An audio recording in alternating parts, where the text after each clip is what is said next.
Hello, Nadezhda. I have a question I'd like to ask today. I often feel a dip in my energy levels. No matter how much I rest, I always want to rest even more. There are indeed times when I'm so busy that I'm working 6 to 1. I'm not quite sure what to do about this, how to replenish my energy. Everyone lives like this these days. If you don't, then you're doing something wrong. It's normal to live this way. It means you're engaged, you're needed, you'll beat artificial intelligence, you'll stick around, and everything will be fine. It's perfectly normal that in the course of this kind of life, self-pity arises. Our defense mechanisms are always at work inside us. We have a physical body, an emotional body, and a mental body. So look, we live on several energy levels. So you have a physical body that takes in chi energy.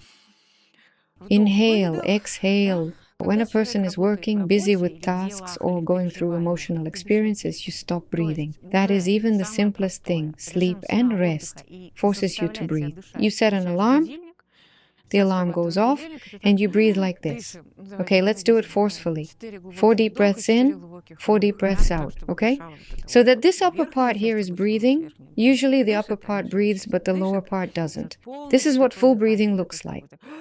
Right, so it's like breathing, so a lack of chi energy, right, or prana. Prana is breath. Can you make up for it with food? No. That's why, when we're in recovery mode, we start craving food. Because you've overindulged in sweets, eaten late at night, or had a midnight raid on the fridge. Yeah, it's a must-have. That's it. And your body is trying to compensate for the prana you're expending during your active daily life. Why? Because each of us has a certain reserve of this prana energy, which isn't really enough for a full day's activity. Well, we're built to run around, lie down, do something, rest. Just like monkeys live, scratching here and there, meditating, keeping busy with friends and neighbors, scrolling through blogs. That is an imitation of intense activity, but not constant active engagement, decision-making, or emotional involvement. So you can figure out for yourself how long you can actively move, work, make decisions after which you feel like, well, if you've been living in overdrive for several years or decades,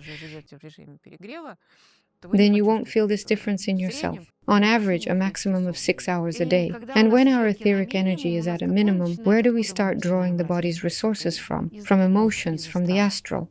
That is, we have a second body that always supplies us with additional energy. But there is always the so-called emotional body, our unconscious astral body, in which there are mountains of buried energy. And what do we usually feed on? On nervousness, aggression, indignation, anger, complaints, resentment, self-pity, sentimentality. In short, we run on any kind of crap.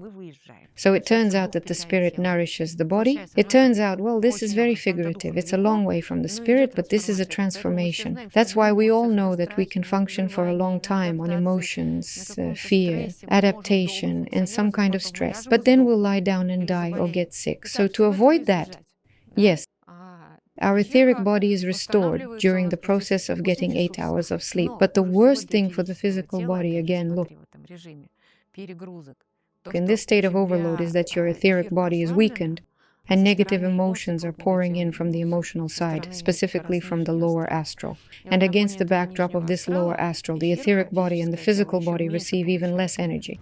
That's true, because I really notice a parallel. When I'm tired or haven't slept well, my energy runs out, and the first emotion that kicks in is aggression. I have to consciously avoid people or consciously keep my distance at work because I just know that I'll be like a vicious dog that might bite someone completely by accident. But when the physical body is subjected to such a strain, when you're living off the astral plane, specifically the lower astral, it sustains severe damage. Why? Because at that moment, the energy exchange within the cells is disrupted. The cells feel, you guys have completely lost your minds. Well then, I'm going to start living my own way and damn it, just survive. That's when, you see, this mechanism kicks in. If you're living like this, then at least for a certain amount of time, you shut everything down, tell everyone to get lost, in a good way, you know, and force yourself to sleep. Sleep for a long time, at least 8 hours, completely zoning out. It's already good to breathe deeply. And it's best to eat some more or less healthy food. Do you know what's best for the body? Not vegetarianism, not so-called healthy food, not herbs, not vegetables, not fruits. Do you know what's best according to Ayurveda? Oily, warm, and soft. That means your body doesn't have to expend extra energy to heat up the food. And it's already warm when it goes in. On top of that, it kind of warms up the digestive system. It's all very closely connected to the stomach. This applies to our etheric body.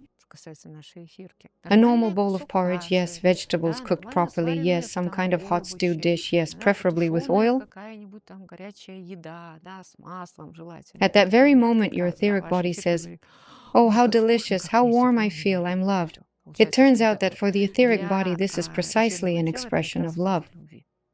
Okay? And then our chi, our etheric body, rises, and it's ready to withstand these stresses better. Next, it's essential that for recovery, you must have one day of animal existence. The physical body. It doesn't matter what your level of education or social status is.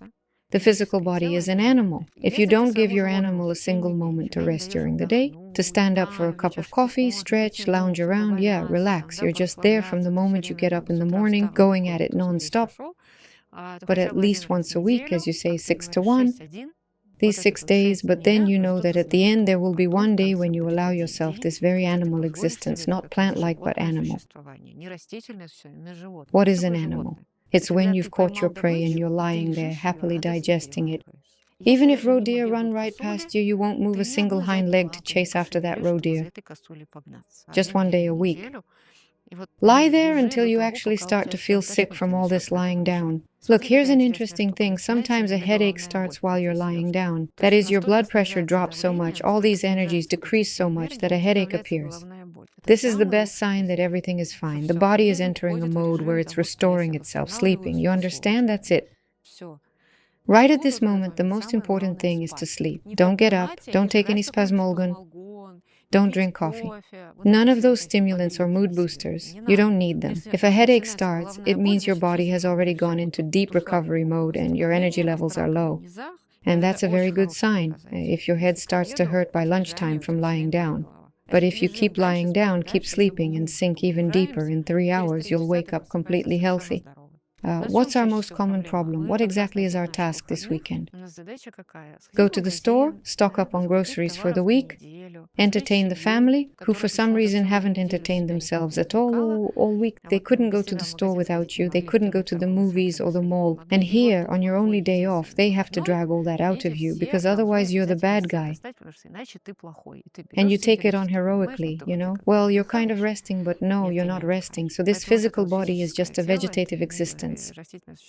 If during the day, during this week, you go to bed early, you wake up late, and you have that feeling of being well rested, that is, when you wake up before the alarm, you think, so what should I do next? Everything's fine, so then you don't need this extra sleep. Then you really can do it on the weekends. But you have to feel it yourself. So it turns out that nervous exhaustion in the evening, anxiety, and the inability to fall asleep, that's the exhausted etheric body. And if we start taking care of this animal of ours, let's give it a warm meal on time, let's just force it to sleep, but if necessary, well, explain it to your relatives, okay? If not, then once a week we'll go to the cottage, yeah, we'll find an excuse to look after our friend's cat while she's away. So, my dears, if it resonates with you that you've realized your bodies are a little out of balance with each other, you can and must definitely reconcile them. So please come for a free diagnostic session with a coach from our academy. Talk it out, sort things out. Maybe some detail you hadn't noticed will become clear right away. And anyway, the superconscious state opens up unlimited possibilities for life and for bringing balance to our lives. One more very important point. The etheric body heals itself. If you're lying in bed with someone, they say, a full-size hot water bottle, that's good. But only if your partner has a very strong etheric field, is a healthy athlete, 6 feet tall. Then you lie there, say, thanks, honey. And that's it. You're restored. This is the only way. When you're really just lying in bed with a highly ethereal partner, whether male or female, that you can truly recharge. Because any relationship, when someone is by your side, still carries an emotional burden. Complete relaxation and complete recovery come to us when we are alone, feeling completely safe. That's when we have some time, when we really have the right to rest. Well, for example, it's Sunday, your day off. You have to get up at 3 a.m. to go to some meeting. Will you relax? No, that's right. Why? Because a mechanism will kick in inside you. We have to be ready, then get up and run somewhere. That's it, you see?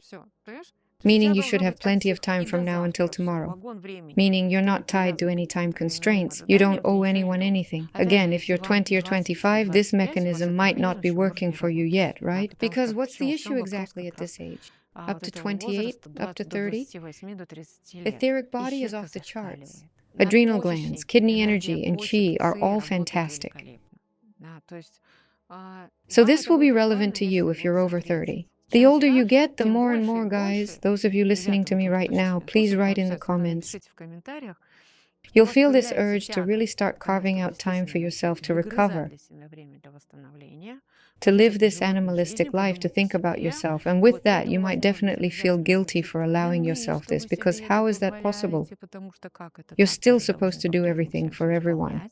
Let's say you're a wife, a homemaker. Tell me, please, what kind of emotional stress are you under from the pile of unfinished tasks, planning and managing what you have to do, writing to someone, the kids' teachers, and so on? Listen, this is a 24/7 job. You have to do the laundry on time, buy groceries on time, cook on time, and manage everything else. People say you're not doing anything. No, and even on the weekends you have to manage everything. I mean, I believe that the hardest job is being a wife and a homemaker.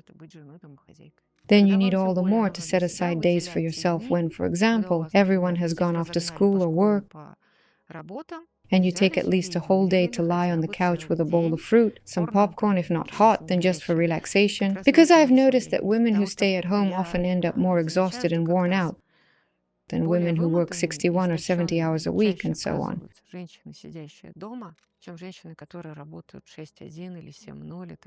Why? Because it's constant stress. It's better to hear endless horror than horror without end. What are spas for? What are all these shopping malls for? You go there, you get away, you blow off steam, you spend a ton of money. Okay, fine. But still, for you, it's an escape, it's a release, it's an emotion, it's a mental break. Or else you'll vent by yelling at your family, at your kids, feeding off that, and heroically dragging your carcass along. What other option is available to a wife, a housewife? It's about setting aside an hour a day to do something entirely for yourself, something you enjoy, whether that's working out, going for a walk, or hanging out with friends. Well, that takes discipline, you know? You have to have the willpower. How can I get rid of this guilt? You mentioned that you often feel guilty. This is something that really affects a lot of people. For example, if I'm a mother and I feel like a bad mother because I didn't make my child a meal, or if she's a working woman who thinks, I'm a terrible employee, I missed some deadline. And it's precisely this guilt that prevents her from relaxing and enjoying a lazy day off. You can go on serving others and being useful in this way as much as you like, but your physical body will start the process of aging and dying. In reality, the physical body takes its revenge for the lack of attention it receives. If you live all the time in the rush of passion, of some aspirations, of some self-realization, of some of these very uses, this is passion, this isn't even about goodness. That is, in this way you find yourself in a state of this constant acceleration. And inertia says, well, I'm running after you, running. How long do I have to run after you? Can I just drop something then? Then you'll stop and pay attention to me. And next, if we're talking about rhythm, for example, achievers are like workhorses. We walk, we push, we run. Rhythm, a schedule like a bus, P on schedule, that's it. But that's rhythm, it's not passion. You don't get pleasure from your results. You get a rush from the fact that you've run somewhere after many months. You can only live like this if your sports, sleep, and proper nutrition are also rhythmically scheduled. Also on a schedule set by your own nutritionist who runs after you and says, please eat this many calories, here's this vitamin, something like that. Yeah, okay, and off you go. So there has to be crazy rhythm here too. And you too have to, damn it, go to bed at night without any worries, knowing that your entire schedule for tomorrow is all planned out, and lie down like a little soldier. This is called, if you get used to it, physical time. Yes, that has to be scheduled in too, because if it isn't, you're just living in a rhythm, and your physical body says, well, you go ahead and I'll stay here. And then we have this person who forgets all about their rhythm, comes back and starts healing. We are hostages of three bodies. There are three bodies that operate in completely different modes. There is the physical body, the emotional body, and the mental body. For those whose physical body is by definition important, physically centered people, this is normal.